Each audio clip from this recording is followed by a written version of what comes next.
This is Wadria and I am back with another video. Today I wanted to talk to you guys about if you're interested in how to get started on Airbnb as a host. If you've been watching my last few videos, I've been posting about how I decorated my Airbnb. I decorated for under $500. If you haven't seen that video, definitely check it out. Today I want to talk about how to actually list a property on Airbnb. I've been listed now for about a month and 2 weeks, and I'm definitely sort of like a newbie in the game, but I wanted to share some things that I have learned so far. First is, if you have a rental property or if you have a home, it's definitely feasible for you to list your property on Airbnb. And the first thing that you want to do before you even think about listing is you want to think about what features and amenities you have to offer. One of the things I want to indicate too is you don't have to own a house to do Airbnb. There is such a thing called rental arbitrage. It basically means that you take a long-term listing and you put it on a short-term listing platform like Airbnb to generate income. Now, state by state, city by city, the laws do vary. So if you're not in Pennsylvania, if you're in a different state, you definitely want to check with your local laws as far as what their guidelines are, if any, for short-term or long-term rentals. So now let's get into it. The first thing when I was listing my property is I had to get some really great pictures. I watched a bunch of other videos on YouTube, and everybody that I listened to really stressed the importance of having great pictures. For you, you're definitely going to want to get some really awesome pictures. You want pictures that are very high resolution. You want great lighting. You want to make sure that your space, your apartment, or your house that you're renting out is very, very well decorated. You want to stage it as though, someone would want to be there or stay there. You want to make it as visually appealing as possible. Now, some people did tell me that, I definitely would want to get a professional photographer. And at first I was like, okay, I definitely want to do that. So I put a post up on Facebook asking for, if people could refer me a professional photographer, and I got a bunch of hits. Now I asked them, what their prices were. They quoted me different prices or whatever.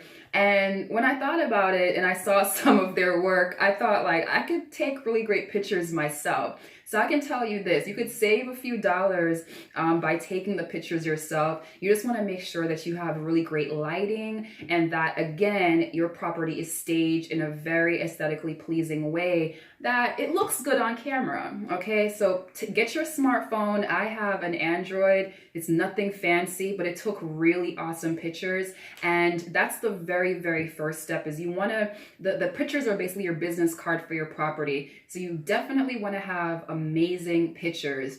The second thing is the title of your property. What I did is I actually looked on Airbnb, and there's such a thing as superhosts. Superhosts are hosts that have properties on Airbnb that have really great reviews. What I did is I looked at some of their listings, I looked at their pictures, but I also looked at the title of their listing. And you definitely want to have a title that speaks to what are some of the benefits of your property. So if you have a great view, if you have a balcony, if you have a large apartment or a large house, whatever key amenities you have, if you have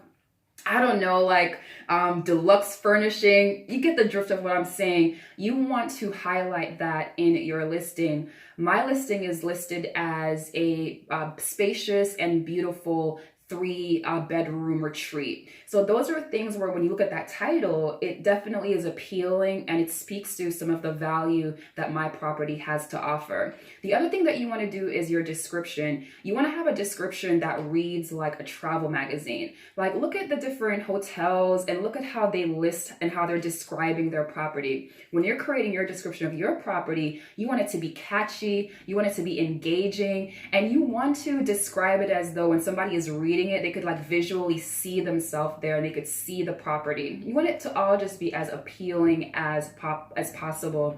The other thing that you want to consider, and I have some notes here, guys, so I'm gonna make sure that I don't miss anything. Other thing that you really want to be mindful of is our decorations. What I did is, and you can see in the last few videos, that when it came to furnishing my apartment, I envisioned like, what are some things that I would like when I go to a hotel? What are some amenities that I really enjoy, from toiletries to the furnishings to the bedding? You want to make it as high quality as possible. So I definitely, when I did my Airbnb, I went for a more luxurious, comfortable feel. I wanted, from my own experience in staying at Airbnbs, the things that I really appreciated and valued were those attention to detail. The other thing is pricing. Like when I started, like my boyfriend actually is the one that inspired me to do Airbnb, and I asked him for some tips as far as how do you price, do's and don'ts. So when it comes to pricing, you'll hear different things from different hosts. Airbnb has a thing called smart pricing. It's basically where you set a minimum amount that you want to charge for a nightly stay at your property. And what Airbnb does is they will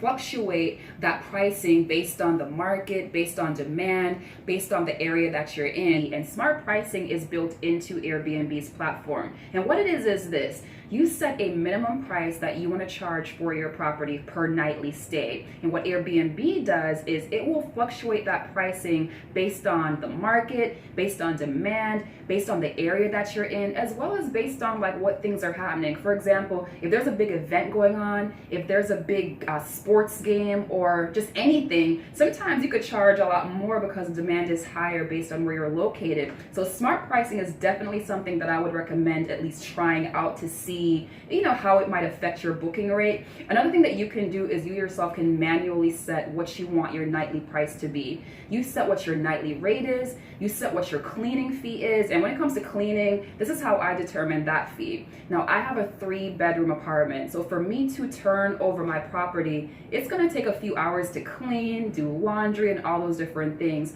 My cleaning fee is $75, and that's based on, like, if you were to hire like a housekeeper to clean your property, like, what would be the rate that they're charging? So you wanna make sure that your cleaning fee is definitely reflective of what, if you were paying a housekeeper to clean your property, like what you'd be charging, but it's also reflective as to what your space is, what is the size of it. If it's a 1-bedroom, then it's not gonna take you that long to clean it, or it's gonna require a lot of work on your part. So you wanna charge a cleaning fee based on the size of your space, as well as what are the rates for if you're actually gonna be hiring somebody to manage your property or to clean it.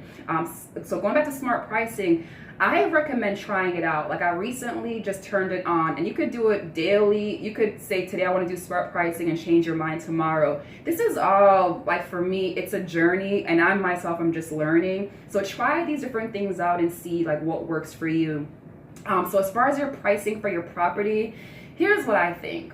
The market definitely does dictate like supply and demand, right? So if you're in a very popular area, like if we're in Pittsburgh, and if your property is downtown, if you're in the south side, the north side, if you're in a very populous area, or if you're in an area where you're close to everything, you're close to Heinz Field or Heinz Stadium, you're close to all these bars and restaurants, you can charge based, and in fact I encourage you to charge based on like where you're located, and also based on the size of your space and what your amenities are and what you can actually offer.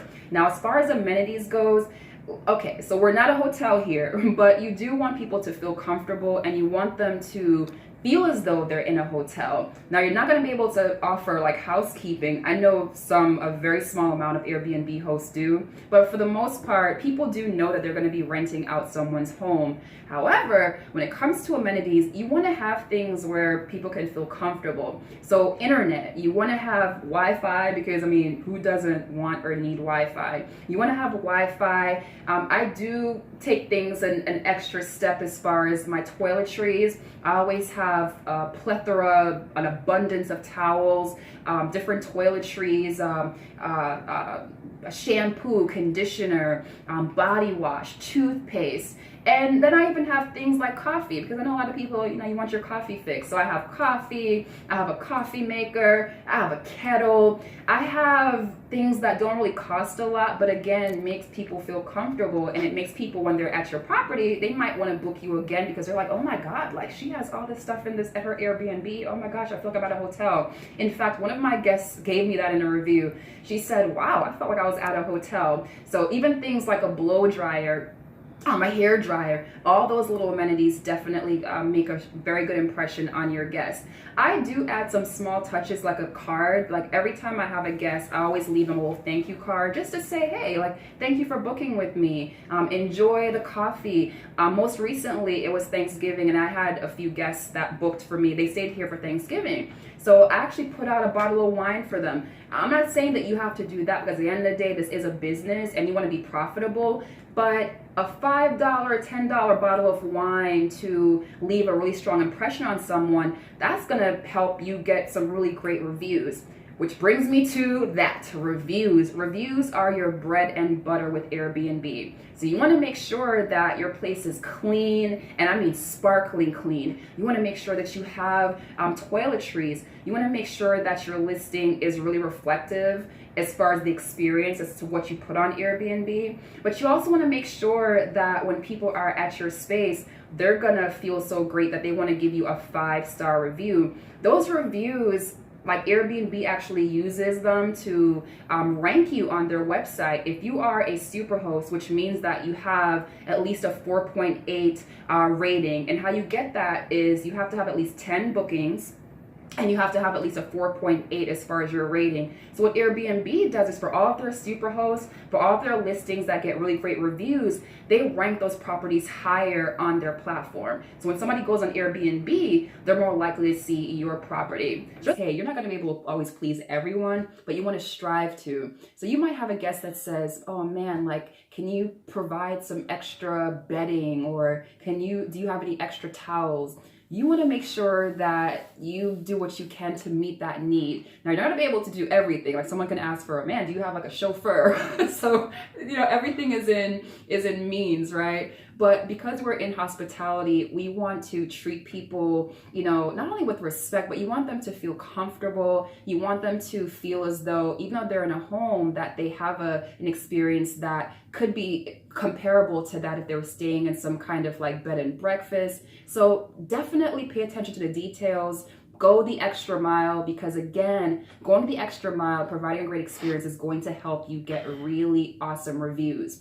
The next thing I want to say with that is, again, you cannot please everyone. So don't take things too personally. Like if you get like a bad review or something, because I mean, it happens. If someone gives you a bad review, use that as a learning experience. Ask them what you could have done better, ask them for feedback, and definitely like have fun with it. This is a new experience for me, and so far I've had about 6 guests, and perhaps I'll do a video later on about like what my experience has been like so far. But I've had 6 guests so far, and I have a 4.8 rating, so I'm on my way to being a super host.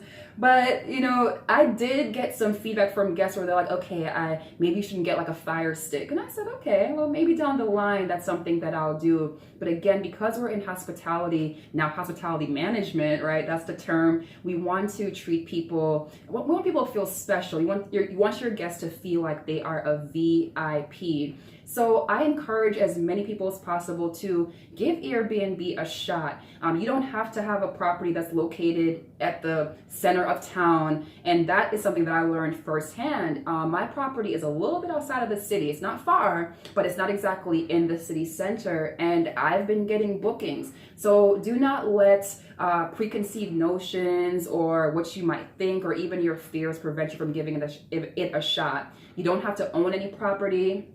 All you need is, if you're renting yourself, all you need is permission from your landlord written in that lease that would allow you to put your property or your apartment on Airbnb. It's a great way to make, for the most part, passive income. So I totally encourage it. So guys, if you're thinking about doing Airbnb, if you have any questions, I am here to help. I'll be happy to answer any of your questions. If any of you are also hosts, I would love to hear some things that you're doing to leave a great impression with your guests. And this is definitely a journey for me, as it is for some of you. So as I'm learning, I like to share the things that I'm learning. As you're learning, we do the exact same thing. So guys, please, if you like this video, if you got some value from it, please hit that like button, like, and the notification bell, so that when I post videos, you will get notified so that you don't miss anything. And lastly, be sure to subscribe. Thank you so much for watching, and happy holidays!